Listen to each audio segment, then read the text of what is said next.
Combination of sales में हम सबसे पहले देख रहे हैं सीरीज कॉम्बिनेशन। कौन सा कॉम्बिनेशन? इसके बाद हम लोग देखेंगे पैरेलल कॉम्बिनेशन, उसके बाद देखेंगे मिक्स्ड कॉम्बिनेशन। सीरीज कॉम्बिनेशन में सेलों को जोड़ने के लिए पहले सेल के माइनस वाले इलेक्ट्रोड को दूसरे सेल के प्लस वाले इलेक्ट्रोड के साथ, दूसरे सेल के माइनस वाले इलेक्ट्रोड को तीसरे सेल के प्लस वाले इलेक्ट्रोड के साथ, और ऐसे ही चलते जाता है क्रम। और फिर लास्ट में सबसे शुरू वाले सेल के प्लस इलेक्ट्रोड को और सबसे लास्ट वाले सेल के माइनस इलेक्ट्रोड को एक साथ जोड़ करके उनको रेजिस्टेंस और की के द्वारा कनेक्ट कर दिया जाता है। समझ में? सबसे शुरू वाले सेल के प्लस वाले इलेक्ट्रोड को, प्लस इलेक्ट्रोड को, और सबसे लास्ट वाले के माइनस वाले इलेक्ट्रोड को रेजिस्टेंस और की के द्वारा कनेक्ट करके सर्किट कंप्लीट हो गया मस्त। और फिर स्विच ऑन करके जब आप करंट फ्लो करवाएंगे तो इस सर्किट में करंट फ्लो होगी।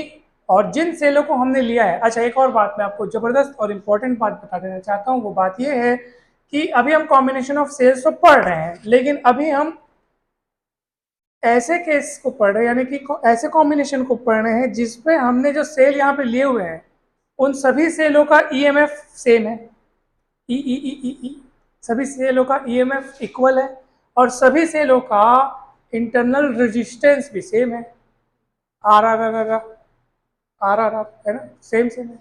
फिर हम ऐसे केस को पढ़ेंगे, ऐसे कॉम्बिनेशन को पढ़ेंगे जिसमें जिन सेलों को हम लेंगे, जो सेल हम लेंगे ना, उसमें उनका ईएमएफ, जैसे अभी आपको क्या दिख रहा है, इक्वल इक्वल दिख रहा है, ईएमएफ ई दिख रहा है, उसमें ईएमएफ अलग अलग रहेगा, E1 E2 इस टाइप से रहेगा।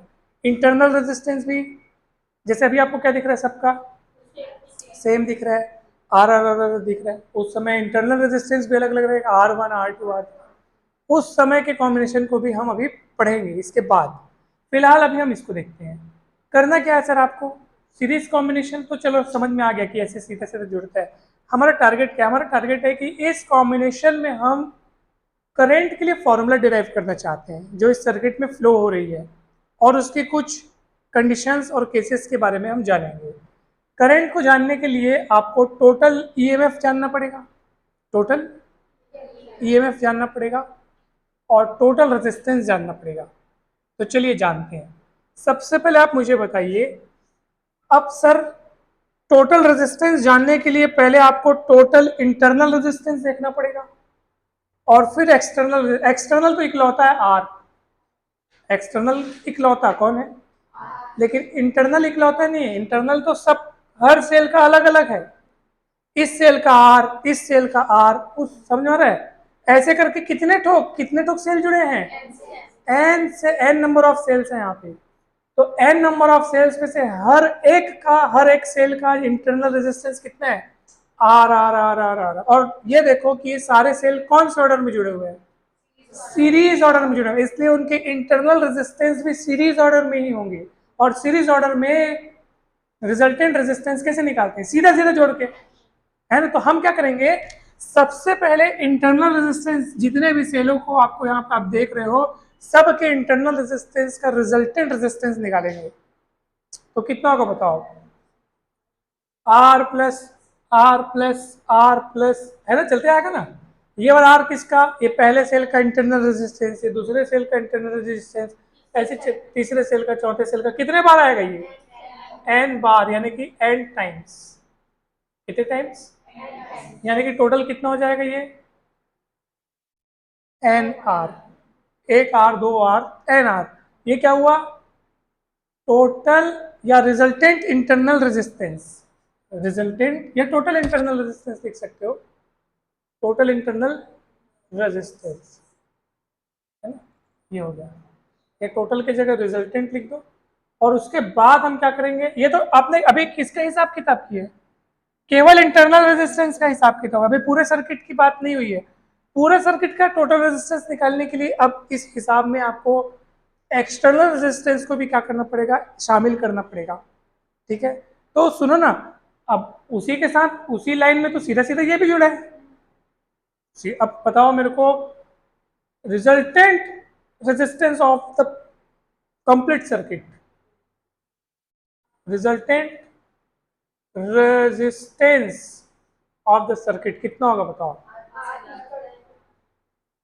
तो उस टोटल इंटरनल रेजिस्टेंस के साथ आप क्या ऐड कर दो, आर ऐड कर दो, बाहर वाले को ऐड कर दो, ये टोटल कंप्लीट रेजिस्टेंस हो गया।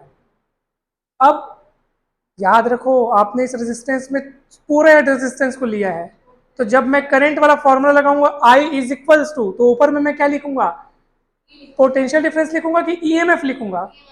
ईएमएफ क्यों लिखूंगा, क्योंकि मैंने पूरे सर्किट को ध्यान दिया है। अभी आपको पिछले सवाल में समझ में आ गया था, अगर हम पूरे सर्किट को कंसिडर कर रहे हैं, पूरे रेजिस्टेंस, सेल का इंटरनल रेजिस्टेंस भी आप अपने हिसाब किताब में ले रहे हो, तो इसलिए पूरे सेल का ईएमएफ लिखोगे, तो आप टोटल ईएमएफ लिखोगे। क्या लिखोगे, total EMF of the circuit. तो कितना होगा बताओ, तो देखो ई ई ई ई ई के खाओ है ना, E plus E plus E plus कितने बार, एन घाव एन एन बार, तो टोटल कितना हो जाएगा, एन ई। ठीक है, अब आप तैयार हो चुके हो करंट का फॉर्मूला लगाने के लिए। Current flowing in the circuit is equals to total EMF, total EMF upon total या रिजल्टेंट रेजिस्टेंस आप लिख सकते हो। तो कितना आएगा बताइए sir, I is equal to N E upon N. Doubt है तो पूछो मेरे से, बहुत सरल है। देखो अब आपको अब डेरिवेशन में कोई दम नहीं सर, आपको सिर्फ स्टेप याद रखना है। सर सबसे पहले हमको टोटल रेजिस्टेंस निकालना है। टोटल रेजिस्टेंस निकालने के लिए इंटरनल का पहले हिसाब कर लो, फिर उसमें एक्सटर्नल वाले को जोड़ दो। तो इंटरनल का हिसाब करना भी बहुत सरल है। सब के सब सेल किस में जुड़े हैं, सीरीज में जुड़े हैं, इसलिए उसके इंटरनल रेजिस्टेंस भी सीरीज में जुड़े होंगे। R R R R R R R R कितने बार, एन बार, तो एन आर हो गया। इसमें बाहर वाले रेजिस्टेंस को जोड़ दो, ये पूरे कंप्लीट पूरे सर्किट का आपको रिजल्टेंट रेजिस्टेंस मिल गया है ना। और टोटल ईएमएफ निकाल लें। सारे सेल किस में जुड़े हैं, इसलिए ईएमएफ जुड़ा है।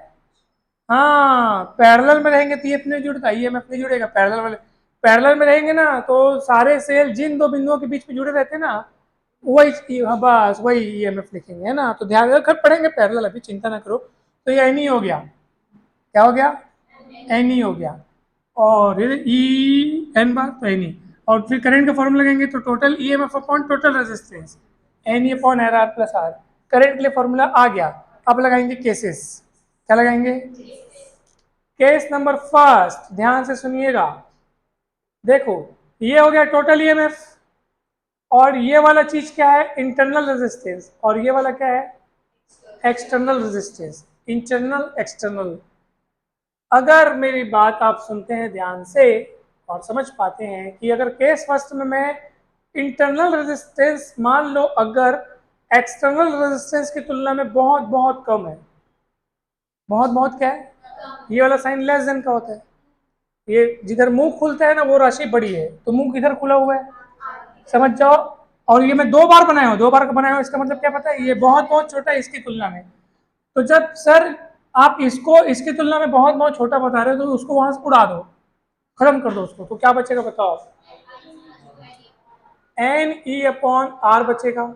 इसका मतलब क्या बताऊं, ये एन को मैं अलग रख रहा हूं और ई बाई आर को आपको अलग करके दिखा रहा हूं। क्यों ऐसा कर रहे हो सर, ताकि मैं आपको दिखा सकूं। देख ई, ई कौन है, एक सेल का ईएमएफ, एक सेल का, आर कौन है, रेजिस्टेंस, तो ईएमएफ अपॉन रेजिस्टेंस मतलब current. I equal E by V by R या ई बाई आर बोलोगे। अब बोलोगे सर जब आप ई लेते हो, जब आप, तो नीचे में टोटल रेजिस्टेंस रहता है, तो टोटल रहता है, मगर यहाँ पे इंटरनल वाला एक्सटर्नल की तुलना में कुछ नहीं है, इसलिए आपको गायब दिख रहा है। मतलब ये कौन है पता है, ये कौन है, ये है एक सेल से बहने वाली करंट, यानी कि current flowing through one cell. एक सेकंड बोला क्या मैं, एक सेल है ना, हाँ, current flowing through one cell. और सामने में क्या दिख रहा है आपको, एन दिख रहा है। इसका मतलब फायदे की बात है, फायदे की बात है कि टोटल करंट एक सेल से बहने वाली करंट जितनी होगी उसकी एन टाइम्स वन के हमको मिलेगी। करंट बढ़ रही है, n गुनियों की मिल रही है। कितनी गुनियों की मिल रही है? तो ये फायदे की बात है, बहुत अच्छी बात है सर। ऐसे अगर ऐसा है तो फिर इन सेलों को सीरीज ऑर्डर में जोड़ने से कोई नुकसान नहीं हुआ है, आपको फायदा ही हुआ है। आपकी करंट कितनी गुना बढ़ गई है?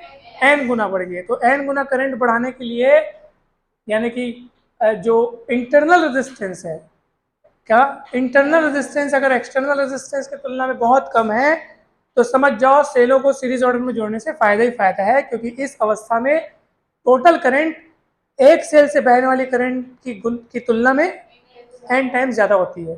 समझ में आया कि नहीं है? चलिए देखते हैं इसका जस्ट उल्टा होगा तो क्या होगा। बहुत बढ़िया, गजब, सही बोला है। अगर केस 2 में हम लोग लेते हैं कि मान लीजिए एक्सटर्नल रेजिस्टेंस बहुत बहुत छोटा है, इंटरनल रेजिस्टेंस है।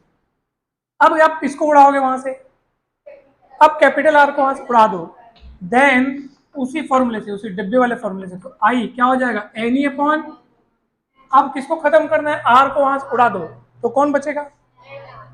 एन आर बचेगा। तो एन एन, तो क्या बचेगा बताओ? लो बोलो। अब यहाँ एन गुना दिख रहा था, अब वो नहीं दिख रहा है। दिख रहा है क्या? ये करंट है एक सेल से बहने वाली करंट। कितने सेल से बहने वाली करंट? तो जब जब आपको, और ये वाला आई क्या है पता है? ये वाला आई टोटल करंट है, और उस तरफ है एक सेल से बहने वाला करंट। नुकसान हो गया, फायदा कि भाई हमको अगर टोटल करंट जो है वो उतनी ही मिल रही है जितनी कि एक सेल से मिल सकती है, तो इतने सारे सेलों को जोड़ने कोई मतलब नहीं है, कोई फायदे की बात नहीं है। समझ में आया? क्योंकि इस अवस्था में टोटल करंट किसके बराबर मिल रही है हमको? किसी एक सेल से ही आपको सर उतनी करंट मिल सकती थी, आपने इतने सारे सेलों को जोड़ने कोई मतलब नहीं है। तो समझ जाओ कि जब एक्सटर्नल रेजिस्टेंस इंटरनल रेजिस्टेंस की तुलना में बहुत कम हो तो सेलों को सीरीज ऑर्डर में जोड़ने से कोई लाभ की बात नहीं है, कोई फायदा नहीं होगा, है ना? लॉस है, लॉस है बॉस, बॉस है लॉस। तब लॉस बोले मतलब हमारी मेहनत, मुझे मजा नहीं आएगा, मतलब इस मेहनत में समझ में कोई लाभ नहीं होगा, हानि नहीं होगी लेकिन लाभ भी नहीं होगा। क्लियर है? अच्छे से समझ में आएगा, ये भूलोगे तो नहीं ना? ठीक है। अरे हो गया कंप्लीट।